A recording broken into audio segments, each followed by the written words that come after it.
Hi everyone, today I am Jason Dibutawan. I am the presenter for today. Today we're gonna present our system. It is Attendees.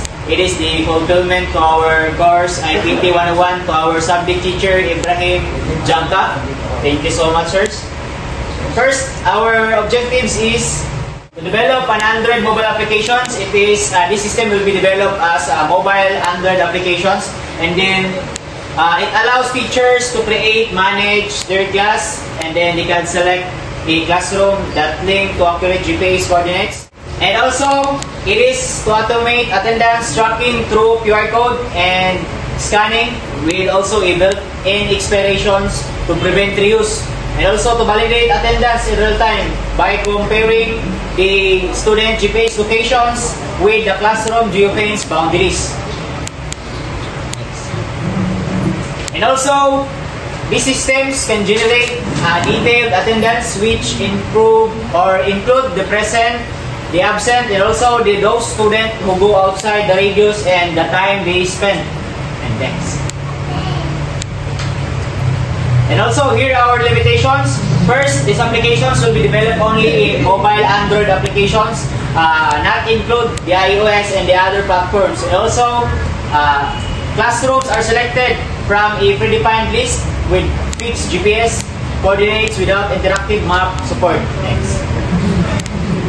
And also, GPS accuracy may vary indoors or depends on the signals. For example, if there is a weak signals, it can affect the attendance validations. And also, geofencing may be unreliable to rooms with thick walls or shielded by the tall buildings.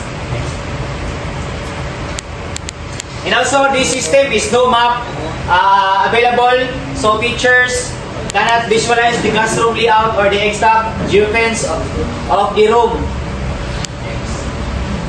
And now, let's proceed to the app demonstrations. By the way, our app is, there is a adding a rooms, and also there is a part of student and teachers. First, we're gonna demo about how to add a rooms.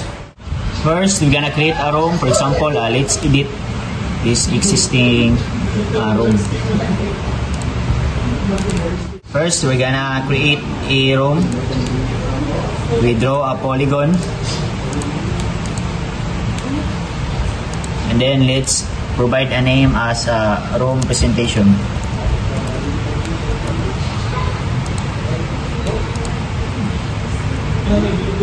So as we can see, the room presentation is added. So this time I'm gonna demo the attendees teacher side. So we have to choose the teacher, and then we have the sign up.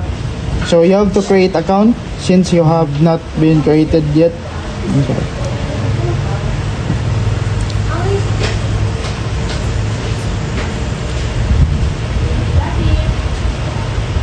Then password.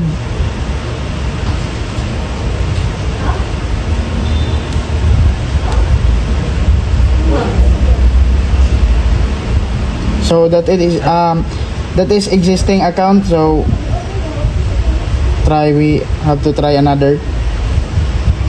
Ulang mo nag-add.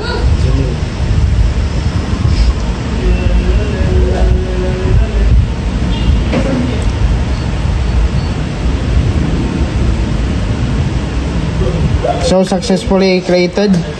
So we directed into the sign-in page. So we have to type here the password that we've created earlier.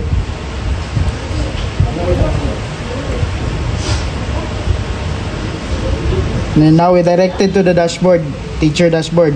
So here in dashboard, if you are going to manage class, you cannot direct to manage classes because you haven't create name first. Then we have to update now.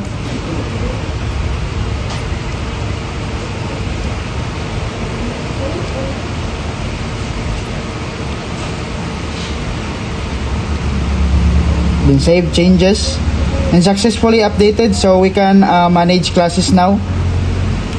So here in upcoming classes is you can create one if you are not created one yet. Enter subject. So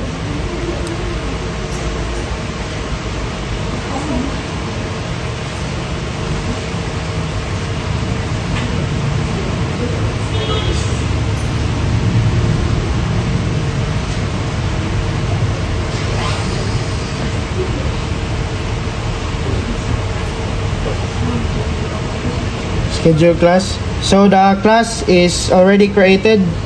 So if you're going to start class, just click the start class, and then you've seen the QR code here, and the QR code is changed automatically after 30 seconds, and then the student can scan here, and then it will list the student here who are already scanned the QR code and mark them as present.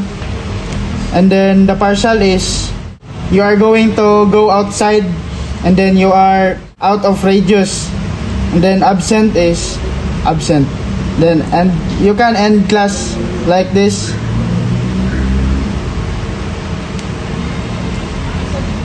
Here in attendance report, you can see the class that you've started and you've ended earlier. And then so since we don't have student yet, so it is empty. And then the profile is only this. So good day sir, today I'm going to demo the student module. So let's choose a role first. Let's try to log in, and we use the single sign-on, which is Google.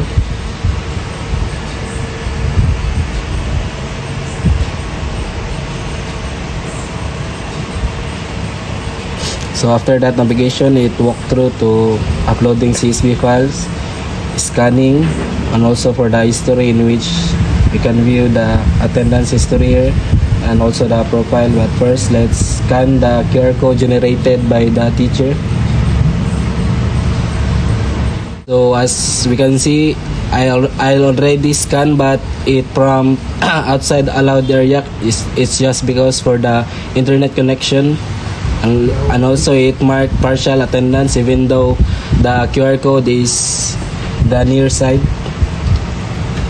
So after that, we can view in the history, the software engineering. Here we can see the history. So as we can see, it from already the outside allowed area. So as we can see in the history, it marked partial. It's just because I'm going outside, so I'm going outside the specific radius. And also here in the also for the profile, it can able also to edit.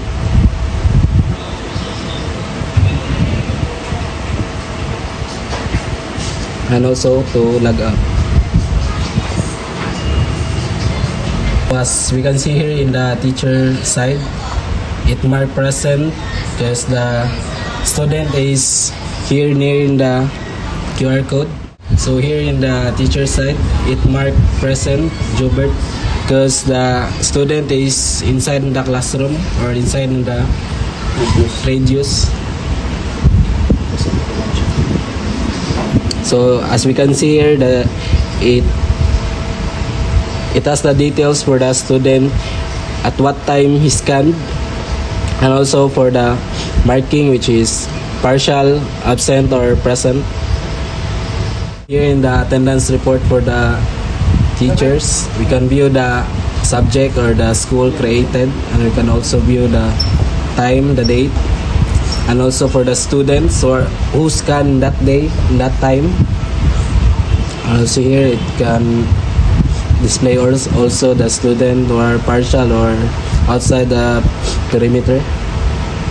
And we can also confirm present if the student has a valid reason why he go outside. So let's try to confirm present. So after confirming, it display present, it mark. So let's confirm it. So it display also late because he scanned late. And also here